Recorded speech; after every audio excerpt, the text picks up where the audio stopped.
La vérité sur la magie catholique. Un ex-sataniste, formé dans la magie catholique, fait des révélations horribles sur les prêtres, le pape, le Vatican et la fausse Vierge Marie catholique. Témoignage, partie 2. Parlons du cendre. Le cendre a un sens, faire face à la grande tribulation. En d'autres termes, quand on applique les cendres sur les gens, c'est pour que ces derniers puissent faire face à la grande tribulation. Pourquoi? Parce qu'ils savent que une fois on est membre de cette institution, on ne peut pas être enlevé, on ne peut pas aller avec Christ, on va rester. Alors il faut préparer tous ces gens pour qu'ils fassent, qu'ils puissent faire face à la grande tribulation. Et aussi, c'est l'identification en mémoire de la marque de la bête. Quand on parle de la marque de la bête, ici on voit Saman-Li, qui est le dernier des antichrists, qui est là, et c'est lui qui amène même cette marque-là. Ici, j'aimerais dire aux gens, à une certaine catégorie de chrétiens, qui pensent que la marque de la bête ne concerne pas l'Église. Tout simplement parce que l'Église sera enlevée pendant la marque de la bête et qu'on sort. Laisse-moi te dire, au moment où je suis en train de vous parler, il y a le gens qu'on est en train de marquer, de ces sceaux-là de la marque de la bête, la marque 666. Ici, je ne serai pas entré en détail par rapport à la marque, mais quand j'aurai à parler sur Saman-Li, qui est le dernier des antichrists, c'est alors que je vais entrer en détail. Mais sache qu'aujourd'hui même, où je suis en train de vous parler, il y a les gens qu'on est en train de poser déjà la marque de la bête sur leur front et sur leur main droite ici. Alors, le cendre était constitué des ossements. Pour avoir le cendre, qu'est-ce qu'on faisait? On broyait les os des gens déjà décédés, on broyait. On associait soit au sapin, soit au rameau. Donc il y a deux sortes de cendres. Le cendre comprend les os qu'on broie, et puis on associe les sapins, et il y a d'autres qu'on broie, on associe les rameaux, et c'est les cendres. Le domaine marial, parlons du domaine marial.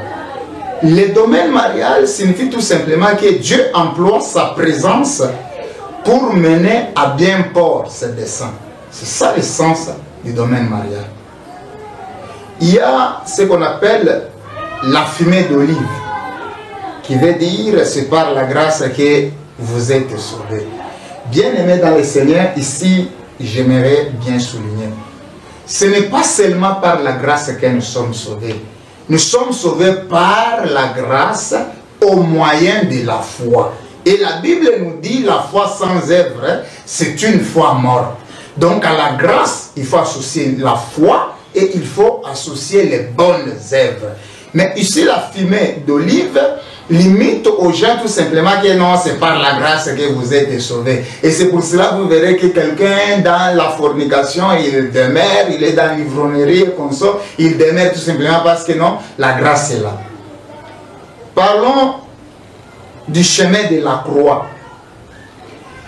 Le chemin de la croix, c'est une messe noire qu'on célébrait. C'est une cérémonie à 6 bougies éteintes. Donc pendant la cérémonie de chemin de la croix, il y a 6 bougies. Mais ces 6 bougies-là, on ne les allumait pas. Même s'il y a le chemin de la croix constaté que les bougies dans l'église, là, dans cette religion, dans ces temples diaboliques-là, on ne peut pas les allumer. Elles seront éteintes parce que cette messe noire du chemin de la croix recommande comme ça. Et vous allez remarquer que les jours du chemin de la croix ne sera pas droit comme ça. Ça sera une croix renversée. On renversait la croix. Et pendant qu'on allait, soit tout au long du chemin de la croix, il y a 14 stations. C'est-à-dire qu'il faut s'arrêter 14 fois. Et à chaque fois qu'on s'arrêtait, il y a une incantation qui se passe. Et l'implantation de la croix qui sera transportée tout au long, là où on va implanter cette croix-là, c'est la nouvelle direction qu'on implante par rapport aux occultistes, aux satanistes, aux magiciens. Donc ça devient un endroit propice pour aller évoquer et aller faire des incantations. Et durant cette messe noire-là, des chemins de la croix, on consumait la Bible par les faits. Ce n'est pas n'importe quelle Bible, puisqu'il y a des Bibles et des Bibles. Telle que la Bible Tob, on ne pouvait pas la consumer. La Bible Jérusalem, donc la Bible de Satan, on ne pouvait pas. On cherchait d'autres Bibles d'une bonne version, on les brûlait, on les consumait au feu. Et après avoir les consumés au feu, on girait, donc on girait de commettre les 7 péchés énumérés dans le catéchisme catholique. Comprenez? On prend la Bible, on la brûle et puis on jure. Oh, moi, tel, je jure de commettre les 7 péchés capitaux énumérés dans le catéchisme catholique.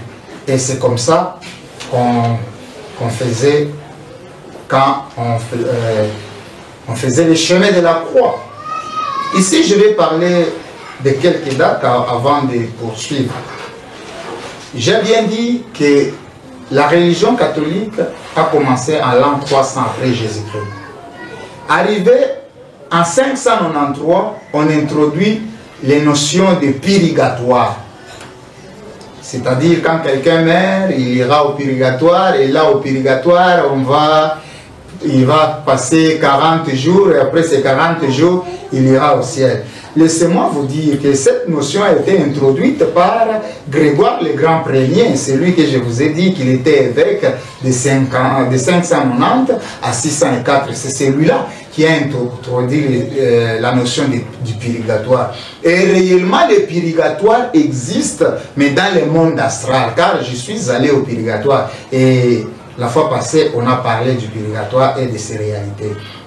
Arrivé en 1090, on a introduit la notion de rosaire pour la prière de Marie. Les rosaires, c'est ce que les autres appellent chapelet, a 59 pouvoirs de Marie de Marguerite. Et c'est ainsi que vous allez constater que sur ces chapelets-là, il y a 59 boules. Et à chaque boule correspond à un pouvoir. Donc, c'est une arme du monde des ténèbres, c'est une arme du Marie qui contient 59 pouvoirs. En l'an 12-15, ils ont introduit ce qu'on appelle la communion transubstantionnelle, plutôt communion transubstantiation. C'est cette communion qu'on a introduite en 12-15. En 12-29, la Bible était interdite au peuple. Arrivé en 1545, on déclare, la tradition est déclarée l'égale autorité avec la Bible. C'est-à-dire nos traditions là, avec la Bible, sont égales. En 1546, c'est alors qu'on introduit l'écuménisme. Quand on parle de l'écuménisme, soit l'écuménie, c'est juste un concile auquel sont convoqués tous les évêques. L'écuménie, ça signifie fausse doctrine. C'est ça l'écuménie. Fausse doctrine ou une faussité. Et à cela, on a ajouté les livres appelés apocryphes. Donc, les livres apocryphes à l'Ancien Testament, c'est alors que vous allez trouver les Maccabées, vous allez trouver ce qu'on a ajouté là dans la Bible. C'est à partir de 1546 par la puissance, ce qu'on appelle la puissance écuménique. En 18 septembre, on déclare que le pape est infaillible, le Saint-Père. Il est le fondateur des dogmes, l'auteur et juge du concile, le maître univers de la vérité, l'arbitre du monde, le juge suprême du ciel et de la terre, soutenu par le passage Matthieu 16, 13 à 19. Là où il est écrit, Dieu dit, tu es pierre, et sur cette pierre, je bâtirai mon église. Ici, il y a deux pierres. Il y a Pierre Petra, qui est féminin, qui veut dire rocher, et Petros, qui est masculin, qui veut dire caillou. Bien-aimés dans le Seigneur, je peux donner quelques livres de référence que vous pouvez consulter. Le premier, le livre intitulé Le catholique romain. Il y a un autre livre, Lorraine Boetre, donc B-E-T-T-R-E, parce que j'ai du mal à y prononcer. Il y a le Philadelphia, il y a le Pennsylvania, The Presbyteria and Reformed Publishing Company, page 7 et 9, publié en 1962. Le catholicisme, c'est une secte qui reconnaît l'autorité suprême du souverain pontife. On m'avait donné deux livres là-bas. Le premier livre, c'est XXL Caïn, qui est appelé le livre des sacrifices. Et le second, Milsen, ou Verbum XXXXX, livre des verbes kabbalistiques. En d'autres termes, pouvoir de changer le bien en mal. On m'a demandé aussi d'avoir les monographies du maître, un livre appelé Monographie du maître. Mais avant d'y arriver, il fallait passer par la cérémonie appelée la colombe. C'est laquelle de ces cérémonies-là je devrais coucher avec une fille de ma propre famille, donc de ma famille, pas seulement famille restreinte, famille élargie, et cette dernière devrait être vierge. Et après avoir couché avec elle, je pouvais aussi manger, après la cérémonie, je pouvais manger le pain que je devrais tremper aux règles de la femme. Et après avoir mangé cela, et c'est alors qu'on a procédé à des cérémonies pour qu'on puisse me remettre ce livre appelé Monographie du maître. Ici, j'aimerais parler maintenant du Santeria, ou le domaine marial. Je vous ai dit que ce domaine marial existe réellement dans le monde Armstrong, et je suis allé là-bas à plusieurs reprises pour la formation. Le domaine marial, juste à l'entrée du domaine marial, il y a la statuette ou ce qu'on appelle la marionnette, c'est-à-dire Marie, là, Sémiramis, Diane, Astarté, Disa, Madone, la Belle de Lune, Marie de Margueil, Marie Valença. C'est seulement cette Marie-là de l'Église catholique. Et c'est là où elle habite. Et le domaine marial a 12 chambres. Et chacune des chambres a 18 parties. Je ne saurais pas tout énumérer ici, mais j'aimerais quand même en donner quelques réalités. Nous sommes dans la première maison, parce que j'ai dit à 12 maisons, et chaque maison a 18 parties. Ici, c'est la première maison. La première partie, soit la première chambre, c'est là où il y a la communion, l'hostie. C'est là où est sortie la notion, soit le pouvoir, la puissance de l'hostie, de la communion. Et c'est là où se trouve les grimoires de Pie XII. Et ces grimoires aussi, je l'ai utilisé. Dans la deuxième chambre, c'est là où il y a la notion de confirmation. C'est là se trouve le chapelet de Grégoire Ier, le chapelet d'un maître. Et c'est ici qu'il y a le pouvoir Pax, c'est-à-dire PX. Le P qui aide à calculer la marque et le X qui représente tout simplement les 4 coins cardinaux. Et c'est là où il y a le grand maître appelé le grand Mananta, le maître du scoutisme. Donc le mouvement scoutisme Kiro, c'est un mouvement du monde des ténèbres et ça nous provient tout droit du monde d'amour strong et précisément au domaine Maria, dans la première maison, et c'est là où il y a cette réalité. Arrivé dans sa 17e partie, c'est là où on commence à devenir néophyte. Je passe. La deuxième maison, c'est là où j'ai trouvé Dragon Lévi. Dans la première chambre, après la formation, on m'appelait diacre du premier ordre. Ici, j'aimerais vous dire ceci. Moi, je n'ai jamais été prêtre au niveau des catholiques là. Je n'ai jamais travaillé comme prêtre. Mais moi, j'ai été formé dans la magie catholique, dans le monde d'Armstrong.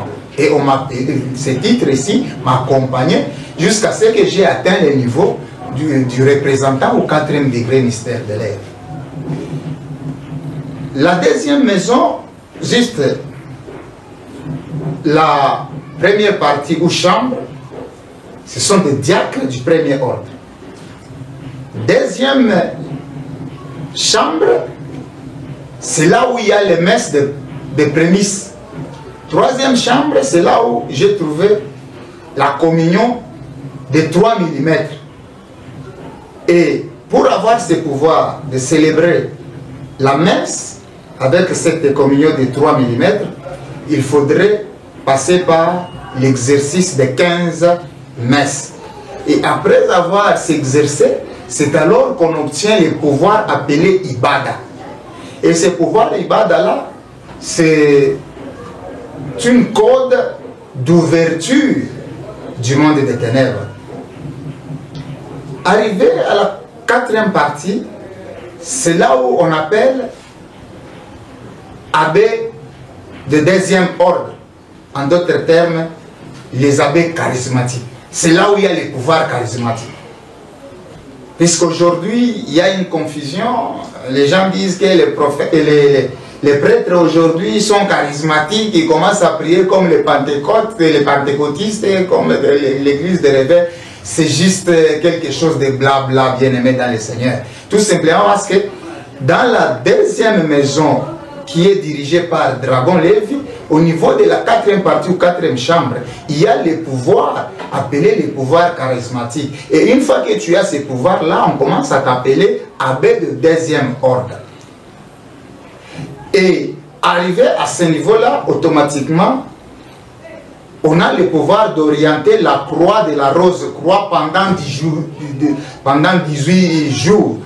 Et après, tu as maintenant, c'est là où se trouvent les cachets des congrégations. 5e, abbé de 3e ordre. Là, on est appelé, on est consacré prêtre. Donc, pour que tu sois consacré prêtre, il faudrait passer à toutes ces étapes jusqu'à arriver au niveau de la 5e chambre. C'est alors qu'on est abbé du 3e ordre et en ce moment-là, on va te consacrer comme prêtre. Et pour te consacrer prêtre, il faudrait passer par des cérémonies. Comme demain, on va te troniser ou te consacrer. Aujourd'hui, tu vas aller au cimetière, au monde des cimetières. On va te présenter. Maintenant, arrivé au jour, tu vas marquer ta soumission à Dieu Soleil qu'on appelle Zeus, le Dieu qu'on célèbre le 25 décembre.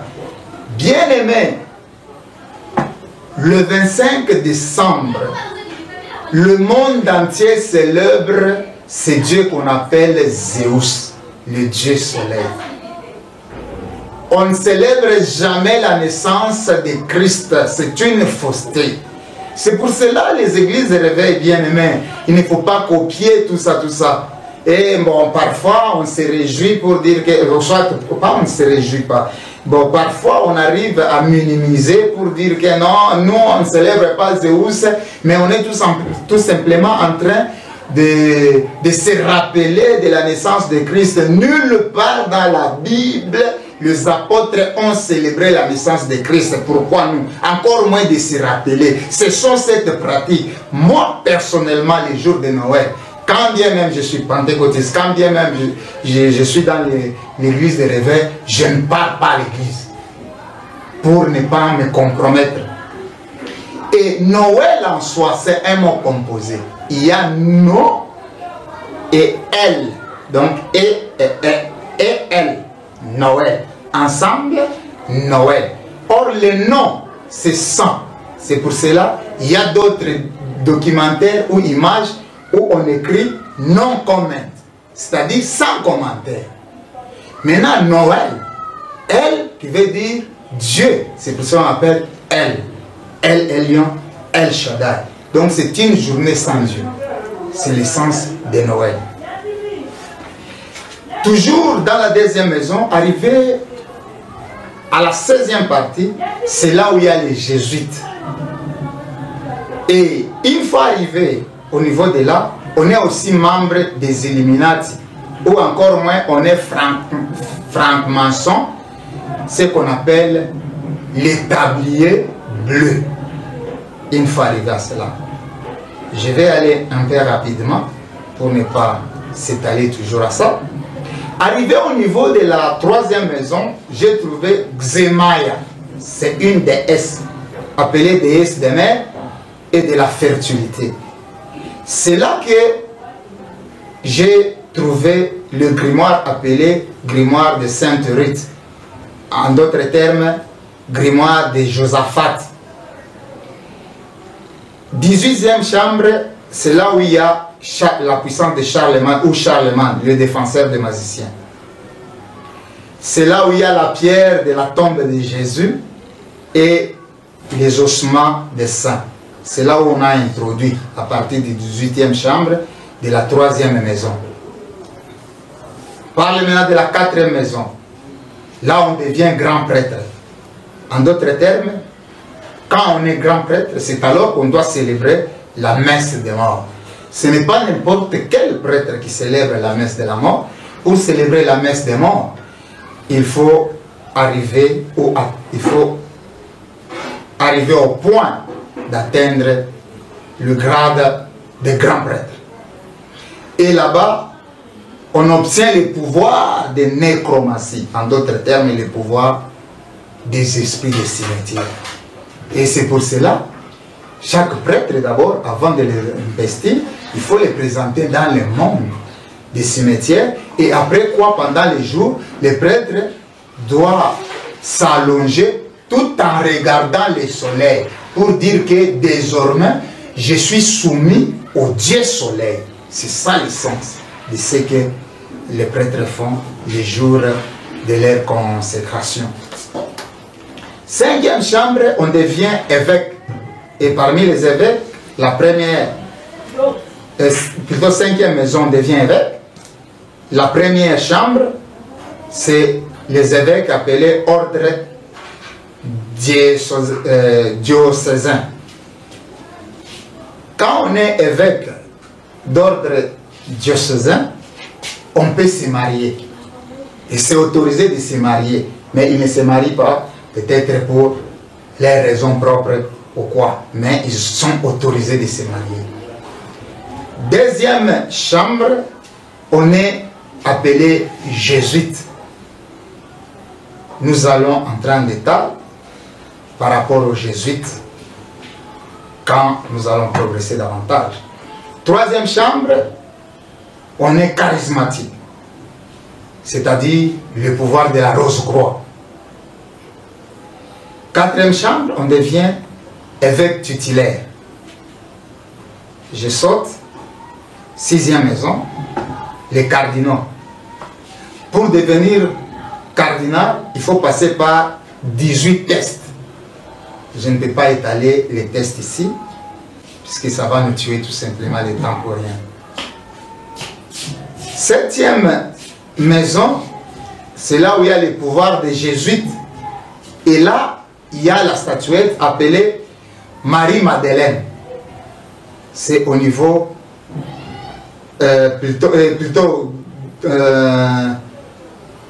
16e maison. C'est là où on a le pouvoir des jésuites.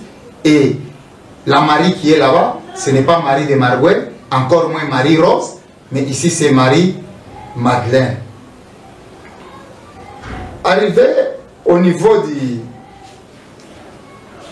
18e, là on est évêque-maire.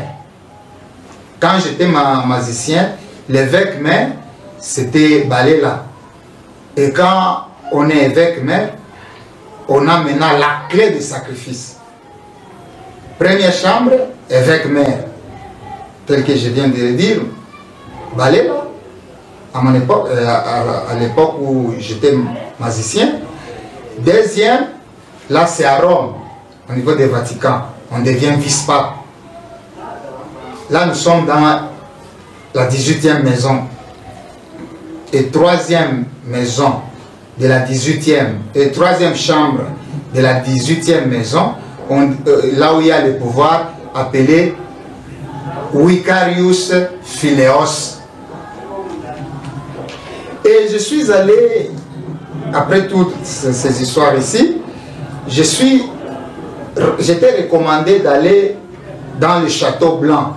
Et arrivé une fois dans ce château blanc, j'ai trouvé un esprit appelé Moroui, soit dragon des mers. C'est une qui s'est présentée sous forme d'une femme à 7 têtes.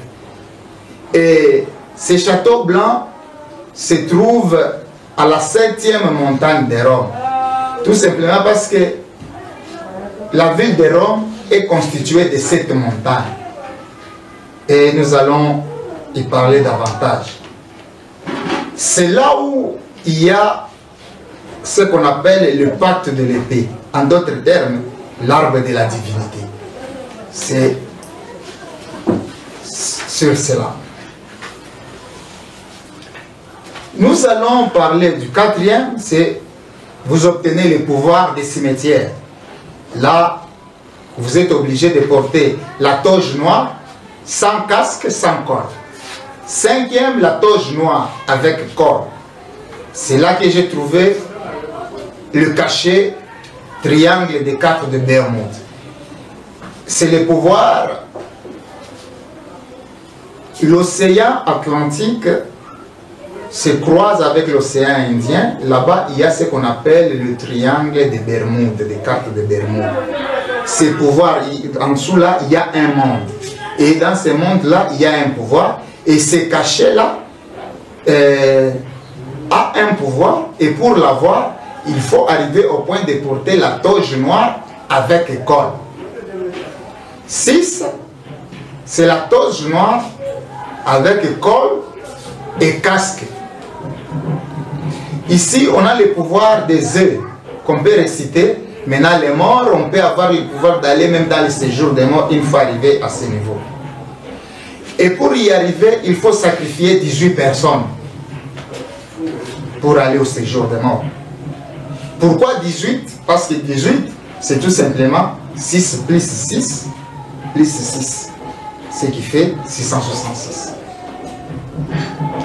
17, maintenant, arrivé à ce point-là, Lucifer commence à t'orienter. Au niveau des 18, là, c'est le pouvoir papal. Donc là, tu deviens pape. C'est le sommet du règne de la magie catholique. S'il faut retourner en arrière, au 16e parti, à la 16e partie, c'est là où il y a Marie de Marouet. Maintenant, toutefois, arrivé à terminer toutes ces formations-là, on m'a donné un nom magique que je ne peux pas citer ici. Ce nom signifie tout simplement petit dragon. Et on m'a donné le pouvoir V, c'est-à-dire je pouvais commander 3 légions de démons. Pas commander, puisqu'il y a un principe dans le monde des ténèbres, comme je vous ai dit l'autre fois. Demander n'est pas commander. Donc je pouvais représenter les 3 légions par le pouvoir V.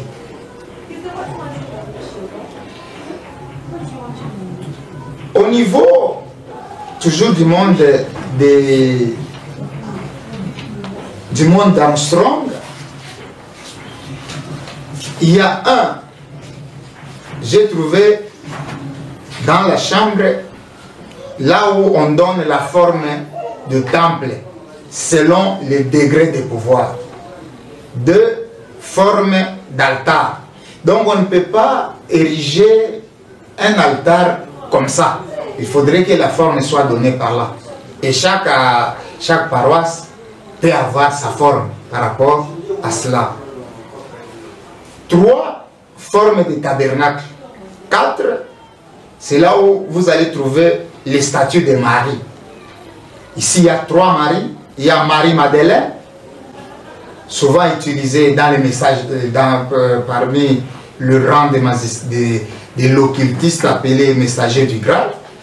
Il y a aussi ce qu'on appelle Marie-Rose, qui est représentée au domaine marial de Lubumbashi, là où je vis maintenant.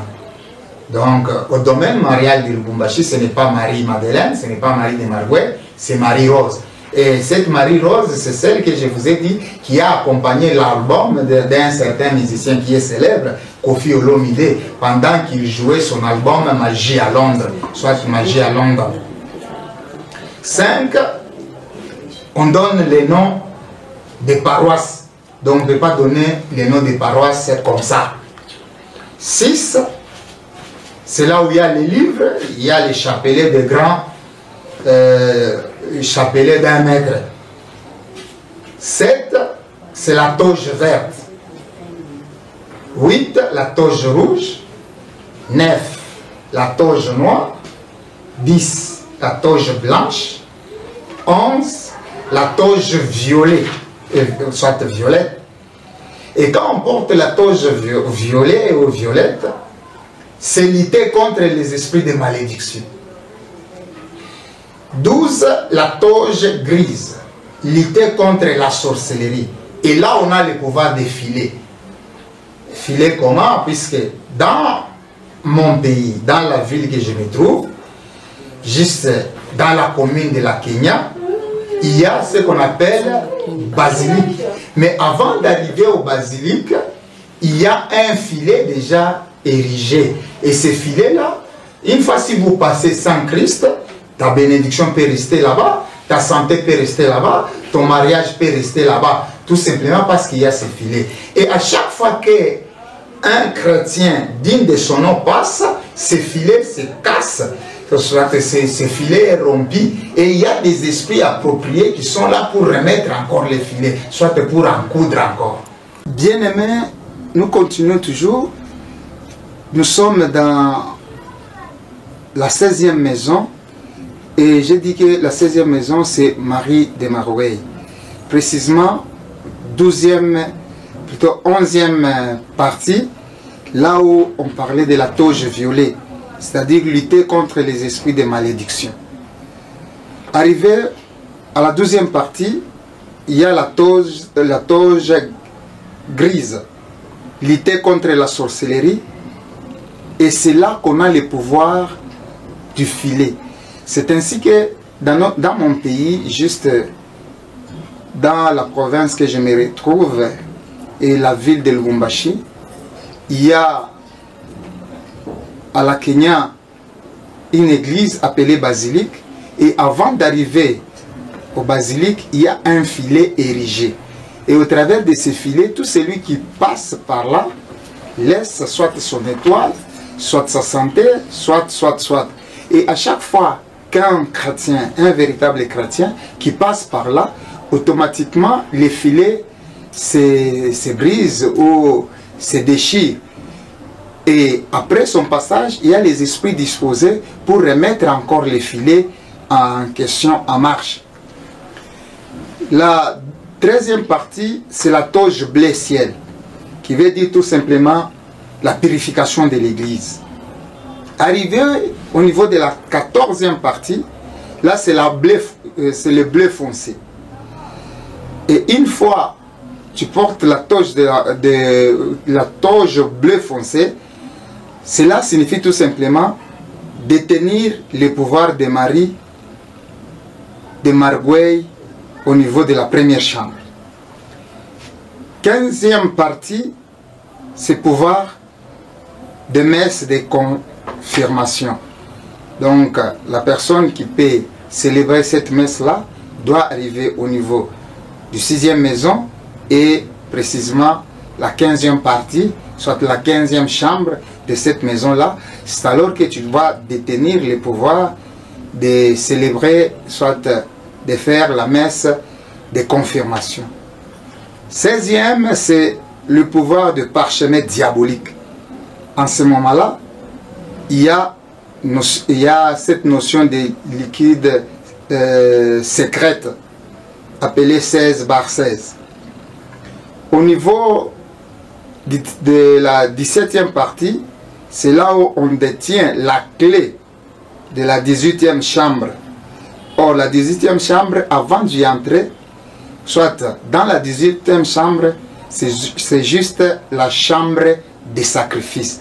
C'est à peu près ce qui est représenté, soit ce qui est réalisé dans le monde des ténèbres au niveau du domaine marial. Mais avant de continuer, j'aimerais dire ceci. Avant, soit à chaque entrée de la paroisse de cette religion, il y a un parchemin juste à l'entrée. Et on appelle ça le parchemin diabolique. Pourquoi ce parchemin diabolique? D'abord, le parchemin est retiré à l'intérieur d'un mouton. Donc, on prend un mouton, on fait la cérémonie. Après avoir l'égorgé, on retire le parchemin diabolique. Et ce parchemin diabolique-là a le pouvoir de maintenir les fidèles dans la doctrine catholique, dans la doctrine de la magie sainte. Et c'est ainsi qu'un fidèle, puisqu'ils ne sont pas chrétiens, permettez les termes, ils sont fidèles catholiques. Un fidèle catholique, pour croire qu'ils sont dans les ténèbres, pour croire qu'ils sont en train de pratiquer la magie catholique, même par ignorance ou par conscience, c'est difficile tout simplement parce que ce pouvoir-là de parchemin diabolique les maintient comme un mouton. Imaginez, même notre Seigneur Jésus-Christ de Nazareth, la Bible nous dit, il a été amené à la boucherie comme un mouton, sans dire mot, et il allait comme ça. Et généralement, si vous regardez même un mouton, quand on veut le tuer, il ne crie pas, il est là, mou, et jusqu'à ce qu'il va attraper la mort. C'est l'attitude qu'a les fidèles catholiques. On peut leur beau dire, vous êtes dans les ténèbres, quittez tout ça, mais quand bien même la Bible dit, fouillez du milieu d'eux, et se maintiennent toujours dans cette institution au travers de ces pouvoirs ici, le parchemin magique. Donc, ils sont mous jusqu'à la mort. Mais toi, je te dis, au nom de notre Seigneur Jésus-Christ de Nazareth qui nous suit, ne sois pas mou. Prends la décision de quitter, puisque c'est le moment où jamais tu le regretteras. Bien-aimé, juste si vous entrez, soit avant d'y entrer, il y a un vase. Et dans ce vase-là, il y a l'eau. Et l'eau appelée, entre guillemets, eau bénite. C'est l'eau du robinet associée à l'eau, soit au liquide sécrété par un corps qui entre en pétrifaction. C'est-à-dire, si quelqu'un meurt, il arrive à un certain moment que le corps commence à sécréter un certain liquide. Et c'est ce liquide-là, sécrété par le corps en pétrifaction, qu'on a associé à l'eau normale, ici, qu'on appelle l'eau bénite, soit l'eau bénite. Et alors, on demande d'appliquer cette eau-là en faisant un signe de croix. Nous avions parlé que c'est la croix des éléments. C'est la croix des éléments. C'est-à-dire, quand on introduit ses doigts dans cette eau-là bénite, qui est le liquide normal ici, et le liquide associé d'un corps qui entre en pétrifaction, et vous allez appliquer ces signes-là de la croix, comme je vous ai dit, c'est rassembler les puissances des esprits du nord, sud, est et ouest, c'est rassembler les esprits des éléments en toi. Donc, une fois que vous vous introduisez, il y a ce qu'on appelle, il y a aussi l'encensoir et on va commencer à lancer l'encens sur les gens, on va commencer à asperger. Bien aimé, et cela, c'est juste pour la puissance d'envoûtement. Donc tout le monde là-bas est envoûté. Pour les initiés, ils sont déjà envoûtés. Pour eux, c'est un champ libre. L'odeur là, ça tire maintenant les esprits et ça permet qu'ils puissent entrer en communication avec ces esprits-là. Bien-aimés dans le Seigneur, nous voulons parler du Vatican. Le Vatican et les Illuminati. Nous sommes toujours dans la magie catholique, mais là précisément nous voulons parler du Vatican.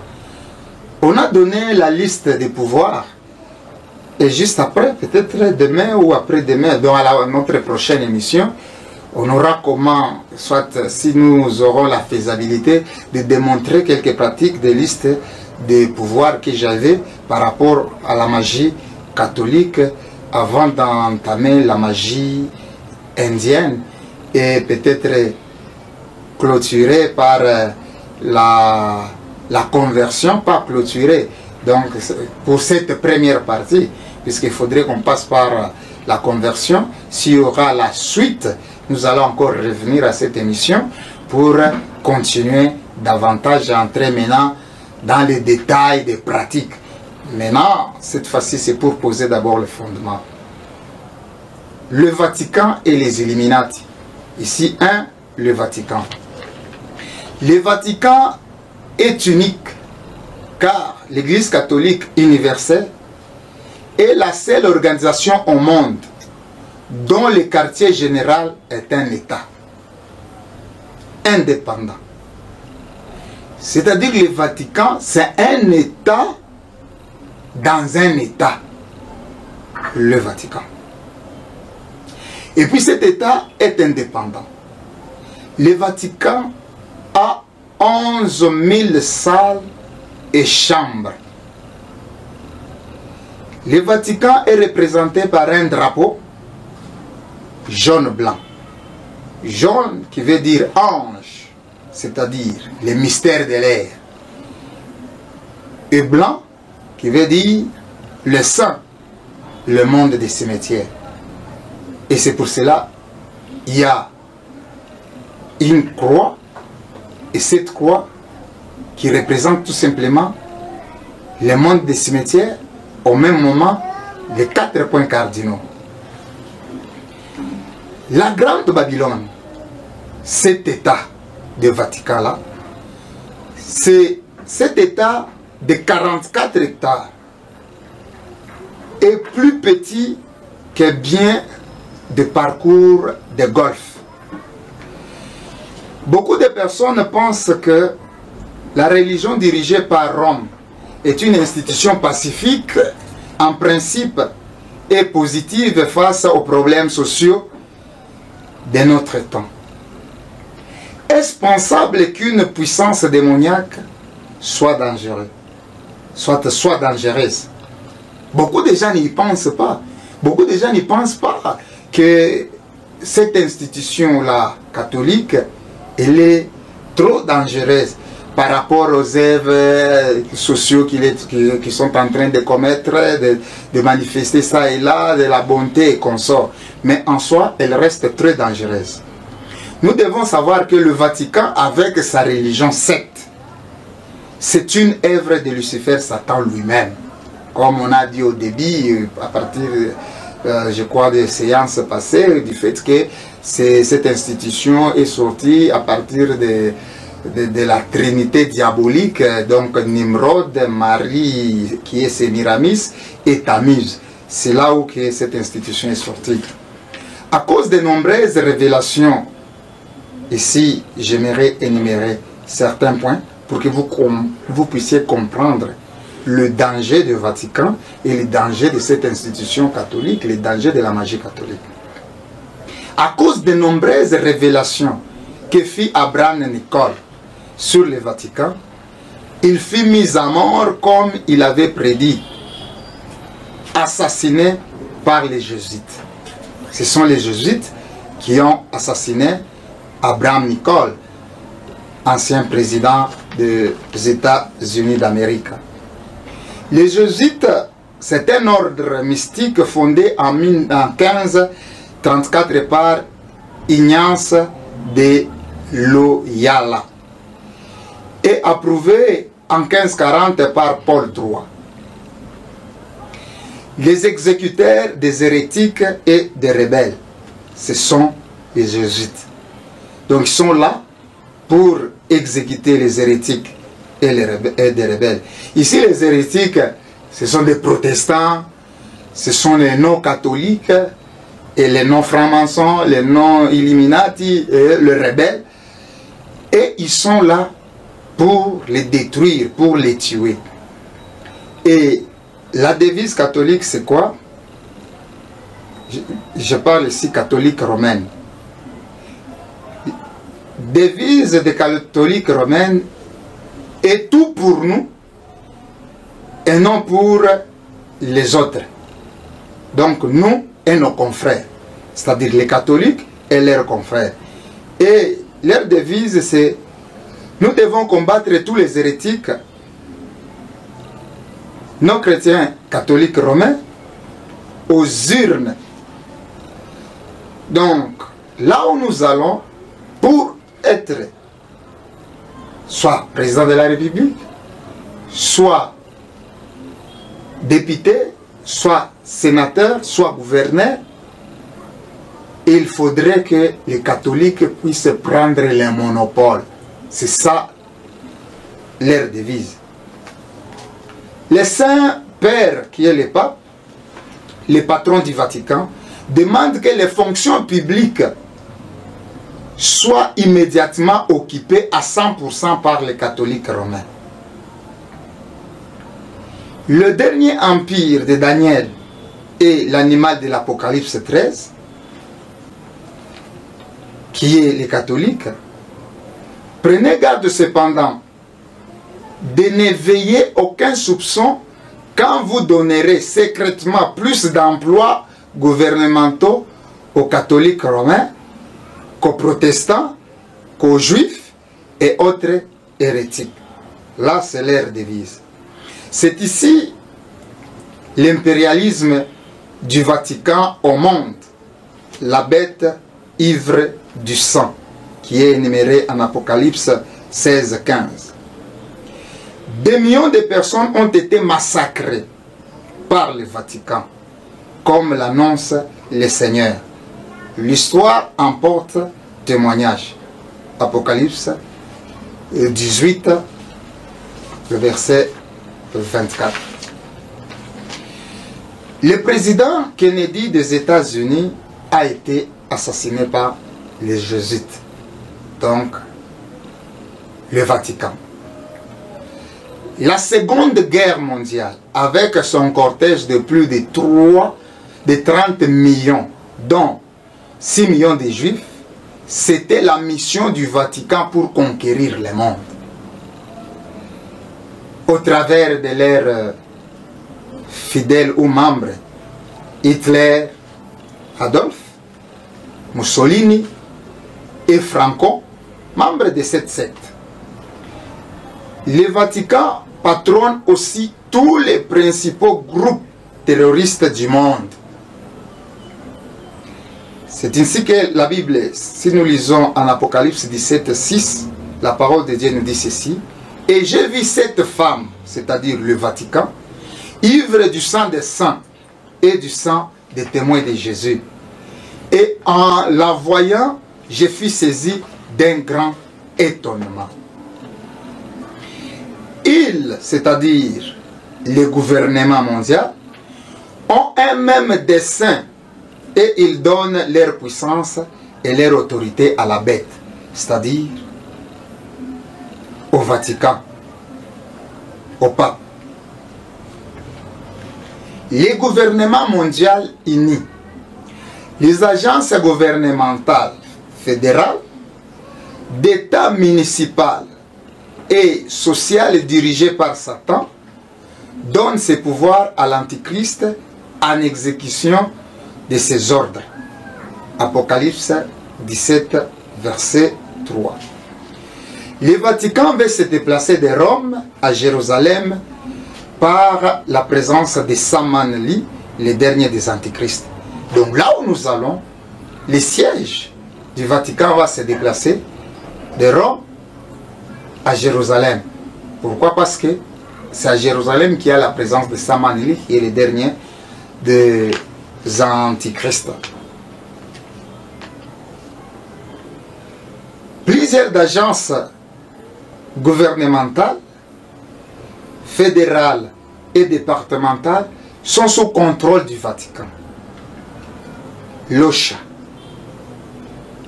Agence pour la santé et la sécurité au travail, c'est l'œuvre du Vatican, c'est l'œuvre de la puissance des ténèbres. Le pape donne que la malédiction. Ici, j'aimerais souligner quelque chose. Le pape, soit le pouvoir papal, le pape ne peut pas bénir.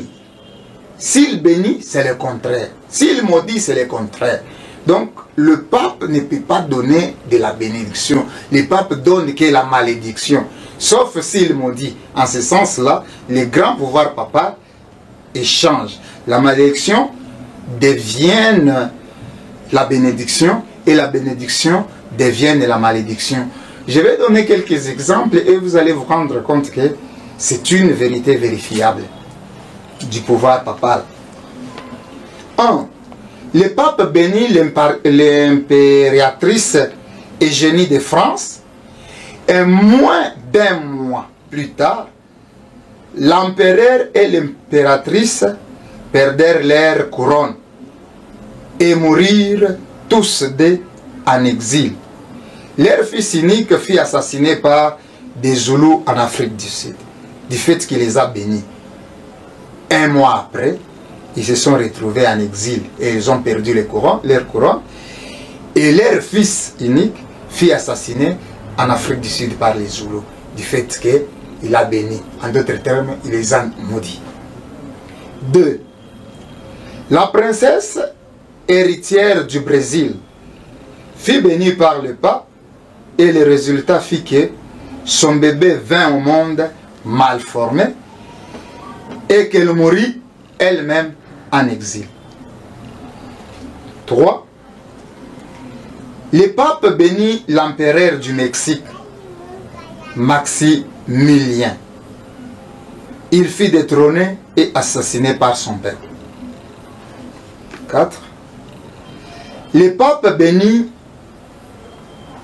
la veuve de l'empereur, donc l'empereur du Mexique, Maximilien. Le pape bénit la veuve de l'empereur, elle devint folle et mourut en exil. 5. Le pape bénit un bateau à vapeur rempli de nonnes en partance pour l'Amérique du Sud en 18 septembre. Ce bateau n'atteint jamais sa destination. Toutes les âmes à bord du navire périrent. Mes excuses. 6. Le pape bénit le général Boulanger. Et moins de 2 semaines plus tard, il fut exilé et se suicida par la suite. 7. Le pape bénit la reine Nathalie de Serbie et sa perversion, soit conversion en 1902. Elle finit ses jours en tant que fugitive, fugitive. Son fils unique, le roi, fut assassiné. 8. En 1912, le pape bénit le Titanic au cours de son voyage d'inauguration. Nous connaissons la suite, il coula. 9. Le 2 juillet 1963, le président Kennedy des États-Unis fut reçu par le pape Paul II. Ce dernier le bénit La même année, arrivé en novembre de la même année, il meurt assassiné au Texas.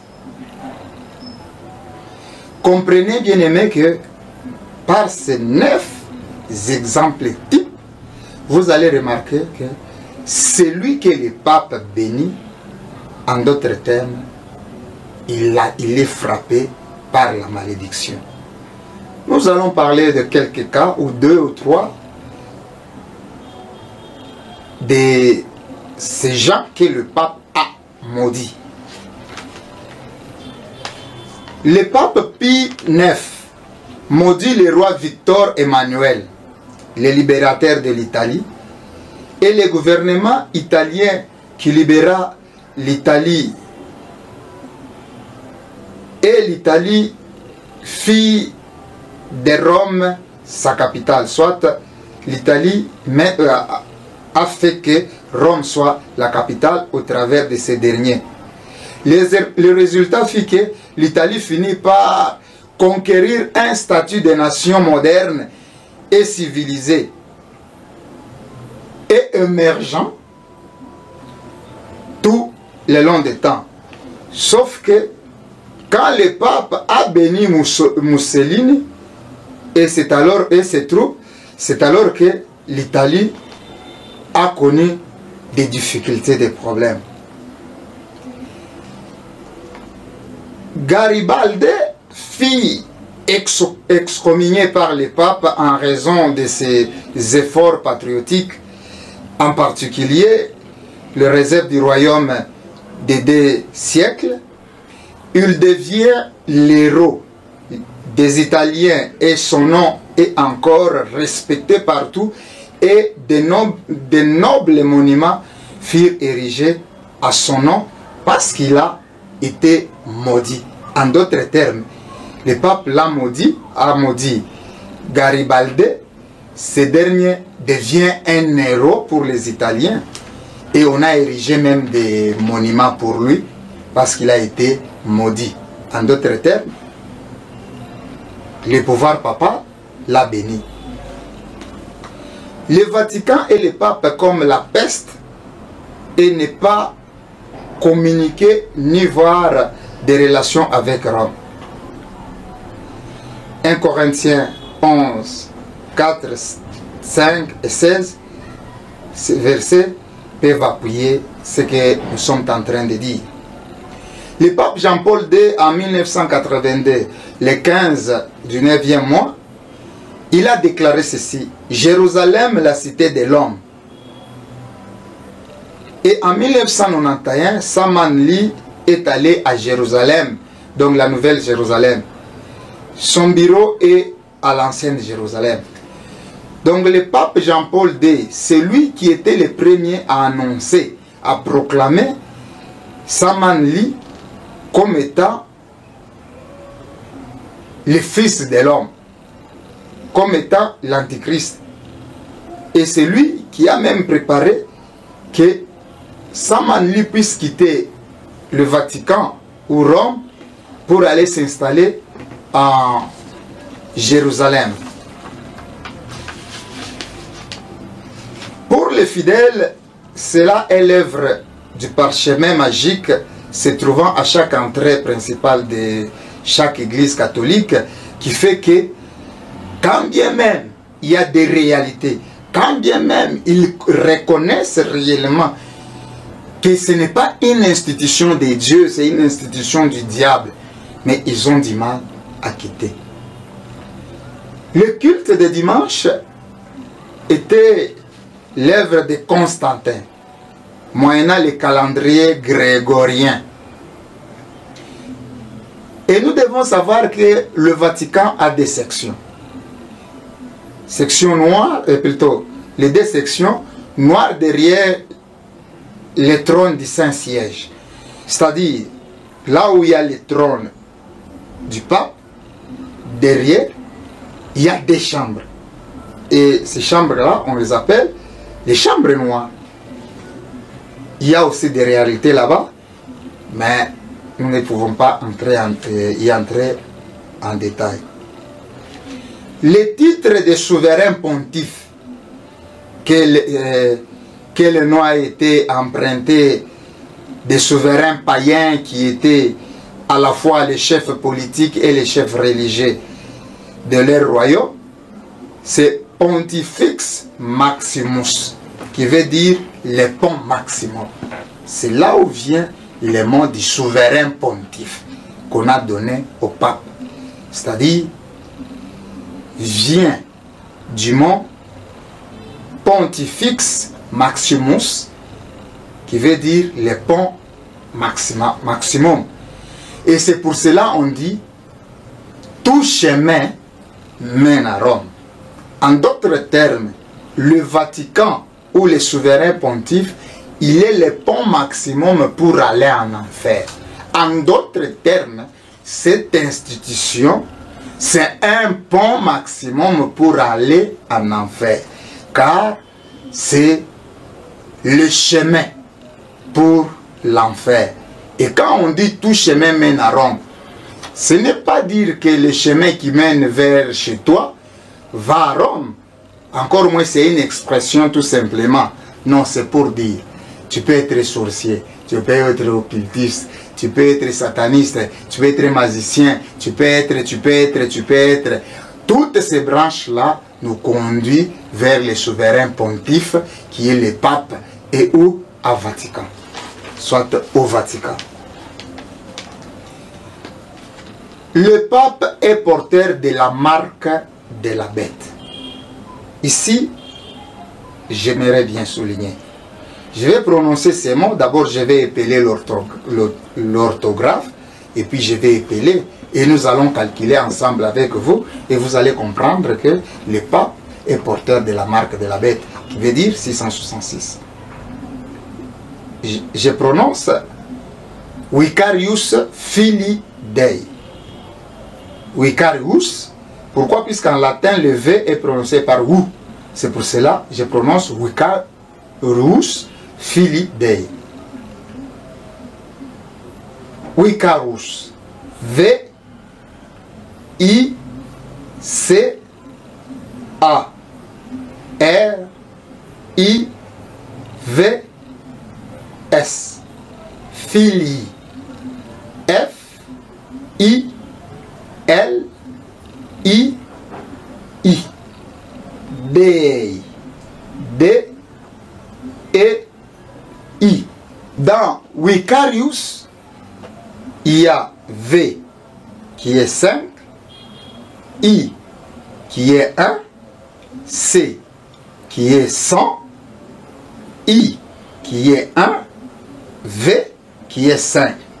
Filii, il y a I qui est 1, L qui est 50, I qui est 1 et l'autre I qui est 1.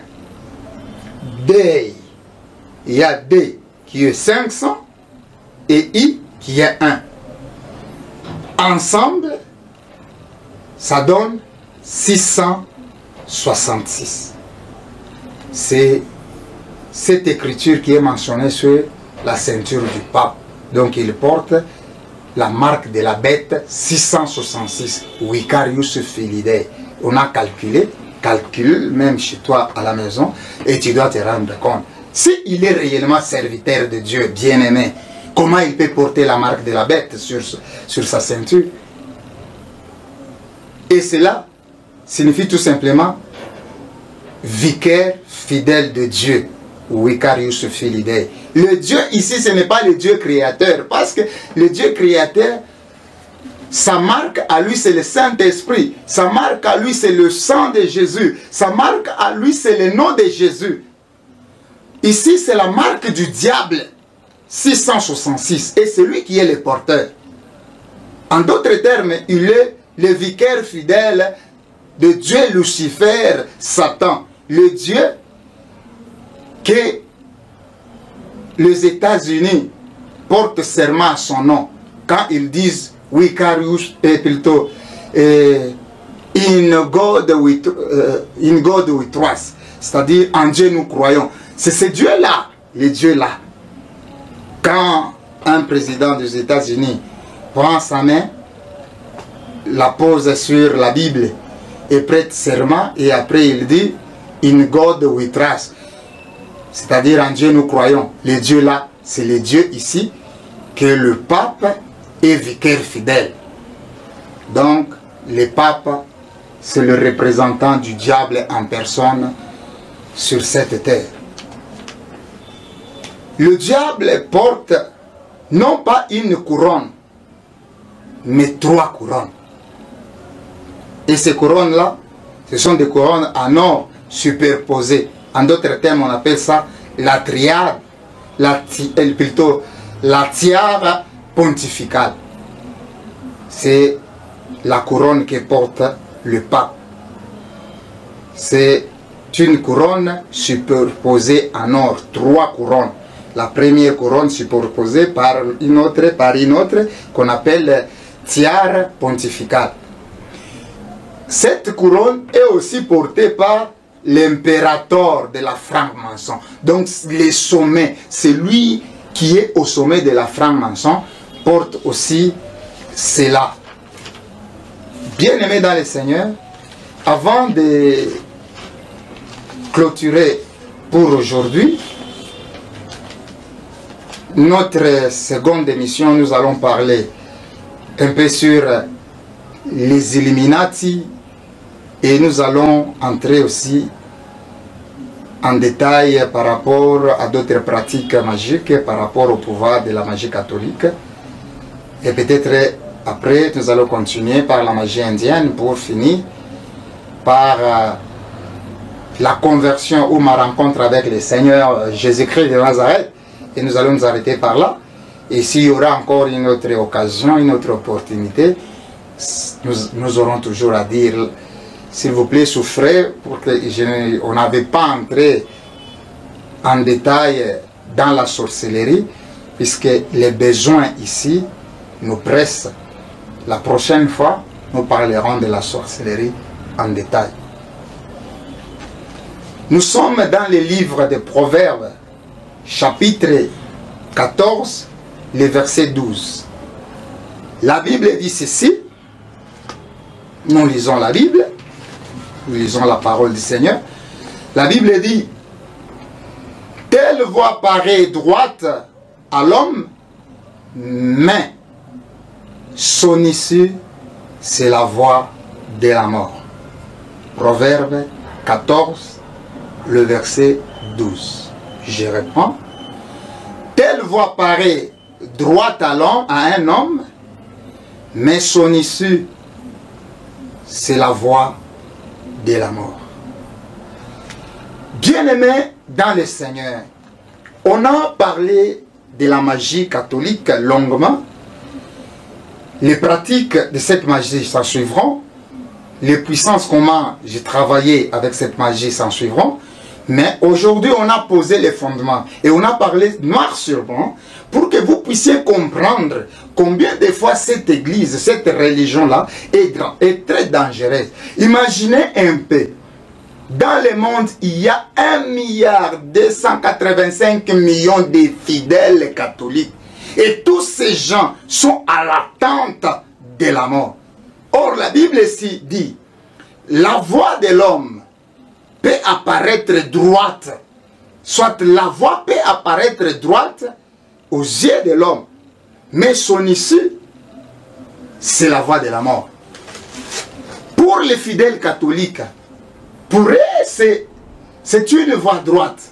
Bien-aimés, le pape porte non pas une couronne, mais 3 couronnes superposées. Et cette couronne-là est en or. Nous n'avons pas assez de temps pour développer, même si il y aura encore le temps, je peux entrer dans le détail pour montrer même les couleurs de la tunique que porte le pape, que portent les hauts dignitaires de cette institution de la magie catholique par rapport aux Écritures, par rapport à la révélation de l'apôtre Jean, pour que vous puissiez comprendre. Donc je disais que le pape ne porte pas une couronne, mais le pape porte 3 couronnes superposées d'or. Et cette couronne-là est appelée tiare, soit la tiare pontificale, soit la tiare papotale. Et cette couronne-là est portée aussi par le mentor, soit l'impérator de la franc-maçonnerie. Bien-aimés, nous sommes pratiquement à la fin de notre émission, mais avant de chuter, j'aimerais que nous puissions lire la parole du Seigneur. Et nous sommes dans le livre de Proverbes 14, le verset 12, là où il est écrit: telle voie paraît droite à un homme, mais son issue, c'est la voie de la mort. Je reprends encore. Proverbe 14, verset 12. Telle voie paraît droite à un homme, mais son issue, c'est la voie de la mort. Bien-aimés, beaucoup de fidèles catholiques, car ils sont à 1,285 millions de fidèles dans le monde qui sont catholiques. Et tous ces gens-là pensent qu'ils sont dans une bonne voie. Soit la voie catholique, c'est une voie droite. Or, la Bible nous dit, tu peux penser que tu es sur une bonne voie ou la voie droite, mais son issue, c'est la voie de la mort. Laissez-moi vous dire ceci, bien-aimés dans le Seigneur. L'Église catholique, c'est un chemin large qui conduit les fidèles jusque dans la perdition, dans la géhenne, dans la mort éternelle. Vous pouvez ne pas accepter cette réalité, vous pouvez contredire, vous pouvez dire de n'importe quoi, soit vous rassurer que vous êtes dans une bonne voie, mais laissez-moi vous dire que la voie que tu as empruntée, la voie que j'avais empruntée aussi avant que le Seigneur me fasse grâce, c'est une voie de la mort. L'Église catholique, c'est réellement une salle d'attente à la perdition, une salle d'attente à la mort éternelle. Toi qui m'écoutes maintenant, toi qui me suis maintenant, bien-aimé dans le Seigneur, et que tu es encore dans cette institution-là catholique, je te prie, je t'en supplie au nom du Seigneur, avec tout l'amour du ciel, bien-aimé, quitte cette institution. Abandonne à côtoyer l'Église catholique. Abandonne à fréquenter l'Église catholique. Tout simplement parce qu'un jour tu vas les regretter. Eux savent du moins. Le pape est conscient de ce qu'il fait. Les évêques, les cardinaux sont conscients. Les grands prêtres, les prêtres sont conscients. Ils sont conscients qu'ils sont en train de mentir aux gens. Ils sont conscients qu'ils sont en train de travailler pour le diable. Ils le savent, bien-aimés dans le Seigneur. Quand bien même ils fassent semblant aux yeux du monde, quand bien même ils disent aux gens, ils mentent aux gens que c'est une institution divine, c'est une institution de notre Seigneur Jésus-Christ, ils le savent bien qu'ils sont en train de travailler au service du diable, et c'est une réalité. Bien-aimés dans le Seigneur, je vous parle avec mal au cœur. Le nombre est tellement grand. Imaginez un peu le monde en entier à 7 milliards des habitants, mais à cette magie seule, à cette institution seule, à ce temple diabolique seul, renferme 1,285 milliard de fidèles. Tu peux me poser la question de savoir, est-ce que le Dieu qui est amour, le Dieu qui est bon, il peut jeter tous ces gens-là dans le temps de feu? Eh bien, la Bible est claire. Aucun idolâtre n'entrera au ciel. Quand la Bible dit aucun, Car la Bible, c'est la vérité. Aucun. Tant que tu es dans cette institution, tu n'entreras pas. Parce que c'est la parole du Seigneur. Tu les veux ou pas? Je ne veux pas que tu regrettes un jour après ta mort. Puisqu'après la mort, il n'y a pas la délivrance. Après la mort, il n'y a pas le salut. C'est le moment. C'est pour cela la Bible dit, si vous entendez sa voix, n'endurcissez pas vos cœurs. Bien-aimés dans le Seigneur, dans l'église catholique, il n'y a pas la vie éternelle. Dans l'église catholique, il n'y a pas le salut. Dans l'église catholique, il n'y a pas le Seigneur. Notre Seigneur Jésus-Christ de Nazareth n'y s'y trouve pas. Mais celui qui est là, c'est un esprit du monde des ténèbres. C'est une puissance du monde des ténèbres. C'est un esprit qu'on appelle Christ roi. Et dans d'autres termes, on peut l'appeler même Tammuz. On peut l'appeler même Nimrod. Et cette Marie-là, c'est un esprit du monde des ténèbres. La Marie de Marguerite, la Marie Diane, la Marie Sémiramis. Elle est là pour la perdition. Ce moment est à toi. Bien-aimé, crois au Seigneur Jésus-Christ de Nazareth. Abandonne cette institution. Tu n'es pas obligé. Tu n'es pas forcé. Quand bien même le pouvoir là, parchemin diabolique, vous lie à cette institution. Quand même ce pouvoir diabolique fait de sorte que vous ne puissiez pas accepter la vérité vérifiée. Avec tout ce qu'on a étalé, Seigneur, bien-aimé dans le Seigneur, avec tout ce qu'on a dit, je vous dis, en tant qu'un ancien magicien qui a pratiqué la magie catholique, et je ne suis pas limité juste dans ce monde ici, ou dans cette institution, dans cette église-là, mais je suis allé même au-delà. Je suis allé dans le monde de Paulion, dans le monde Armstrong, je suis allé même dans les domaines mariage. J'ai rencontré même ces esprits-là. Et c'est là que j'ai compris que cette institution, leur base, soit leur siège principal, c'est le monde Armstrong dans le domaine marial. Quand bien même il y a encore une autre institution qui est visible par rapport à nous, le Vatican. Donc le Vatican et son église, c'est une institution, ça ce sont des institutions du diable. Et ils travaillent pour la perdition des âmes. Toi qui m'écoutes, ne résiste pas. C'est le moment ou jamais. Nous allons nous retrouver dans des prochaines émissions. Mais avant de nous quitter, j'aimerais que je puisse prier pour vous. Seigneur Jésus-Christ, Père Dieu de gloire, mon Dieu, mon roi, je recommande mes bien-aimés à ta grâce. Seigneur, je recommande les fidèles catholiques à ta grâce.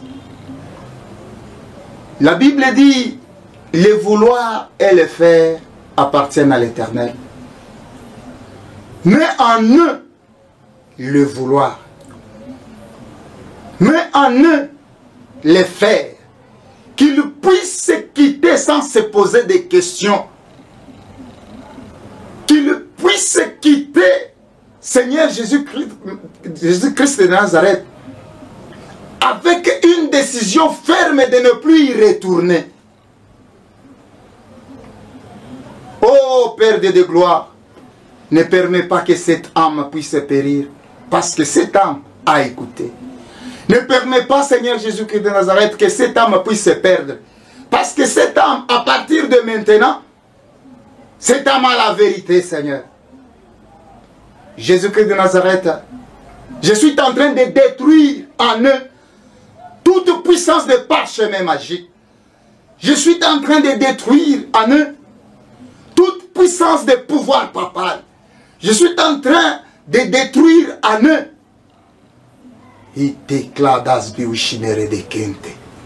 Oh Seigneur Jésus, que ta grâce les accompagne, Seigneur. Que ton amour les accompagne. Souviens-toi, ô éternel Dieu de gloire, tu as abandonné ton trône de gloire. Tu as abandonné ton trône de justice. Tu as accepté de venir au monde. Oh Jésus-Christ de Nazareth, tu as accepté l'humiliation. Tu as accepté la flagellation. On t'a même percé pour que l'Église puisse naître. Et si tu as abandonné, Seigneur, c'est pour cette âme qui est en train, Seigneur Jésus-Christ de Nazareth, d'être liée par cette puissance diabolique de la magie catholique. Seigneur, souviens-toi de cette âme, Seigneur. Souviens-toi de cette sœur, ô Jésus. Souviens-toi de ces frères, ô éternel Dieu de gloire. Sois élevé, Seigneur. Protège, Seigneur. Accompagne ces messages, ô Jésus-Christ de Nazareth. C'est dans les noms glorieux et précieux de notre Seigneur Jésus-Christ de Nazareth que nous venons ici de prier avec action de grâce. Nous disons Amen. Au revoir. À la prochaine.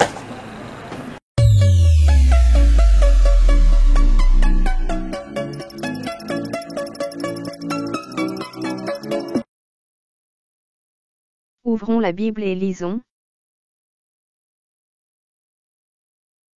Luc, chapitre 12, verset 2.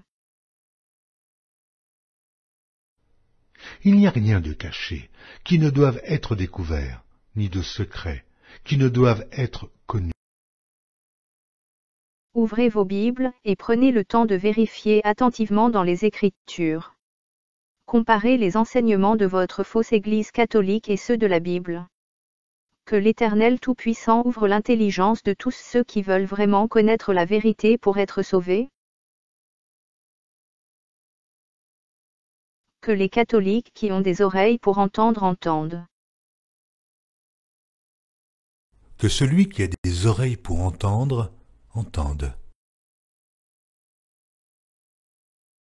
Le Seigneur Jésus-Christ revient très bientôt. Voici, je viens bientôt, et ma rétribution est avec moi, pour rendre à chacun selon ce qu'est son œuvre. Je suis l'alpha et l'oméga, le premier et le dernier, le commencement et la fin. Heureux ceux qui lavent leurs robes, afin d'avoir droit à l'arbre de vie, et d'entrer par les portes dans la ville. Dehors les chiens, les enchanteurs, les impudiques, les meurtriers, les idolâtres, et quiconque aime et pratique le mensonge. À bientôt, dans une prochaine vidéo.